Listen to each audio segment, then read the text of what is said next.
Hello, all you lovely computer scientists.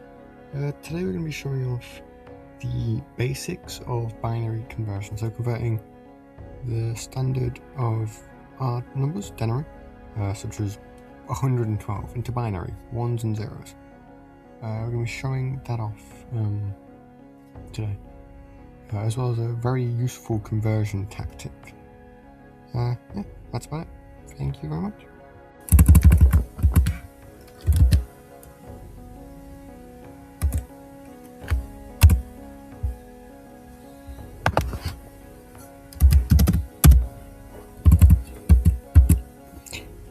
So, with computer science, you will encounter binary. What binary is a base 2 counting system. Right, binary is base 2. Base 2.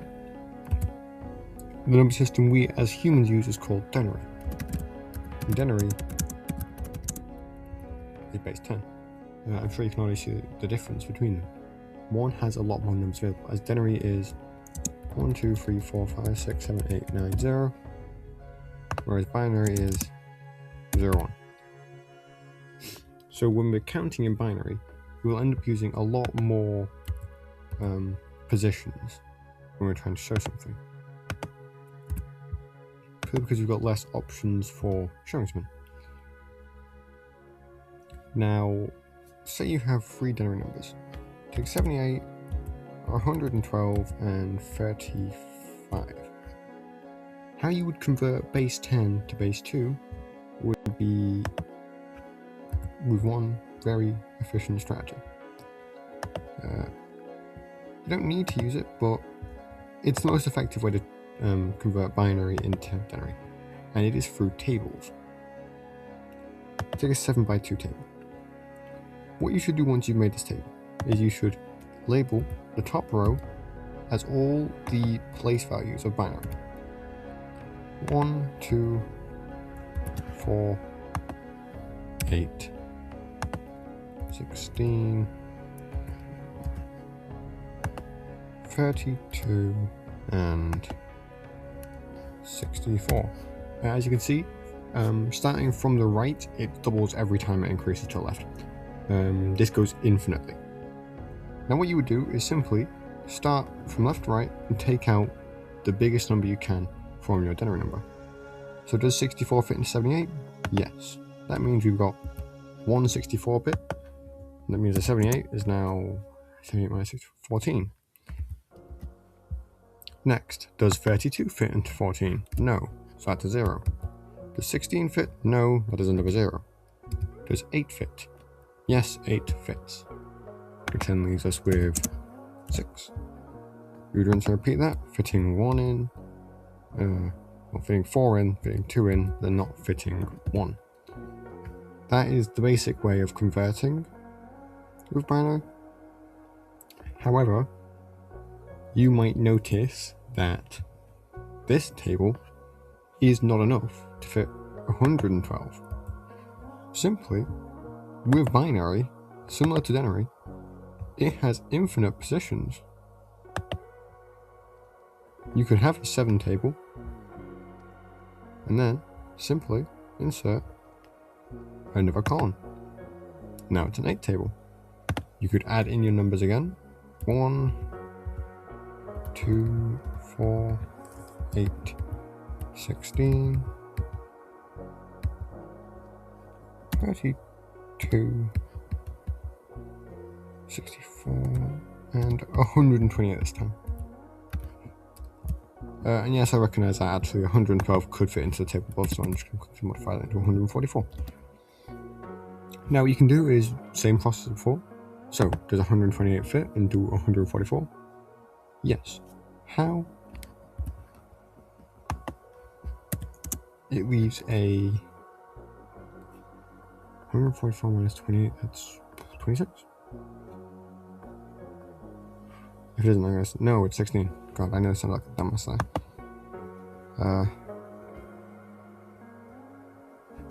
64 does not fit into 16. 32 does not, and then 16 does.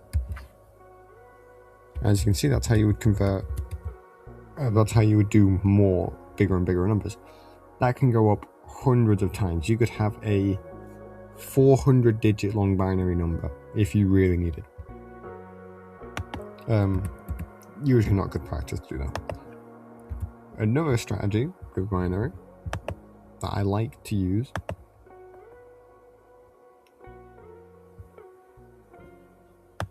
is whenever you see an odd number for binary, you can immediately recognize that that number will have a 1, meaning that you can quickly expedite the process and make it easier for you. Because working with odd numbers can be annoying, so you can automatically just go, bang, it's going to have a 1. As you can see, 34 is simpler to work with than 35, because with binary, most of it is even. So as soon as you make it even, it becomes an easier number to deal with. And then same process before. 32, does it fit into 34? Yes. 16? No. Does 8? No. Does 4? No. Does 2? Yes. And these are your binary numbers. So 78 in binary is 1, 0, 0, 1, 1, 1, 0. 44 in binary is... Sorry about that, my software shut down in the middle of my recording. We'll do this now. So, with binary, you can convert denary numbers into binary numbers, but you can also convert binary back to denary. And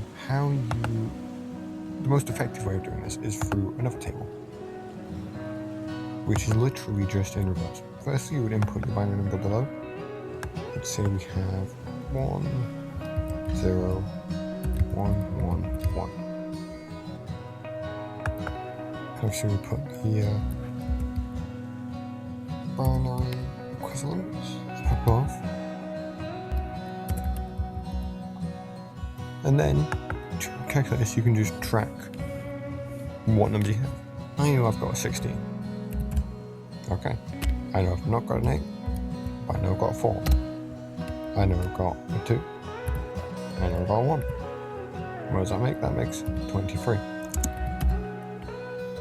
That's one effective method, a very effective method.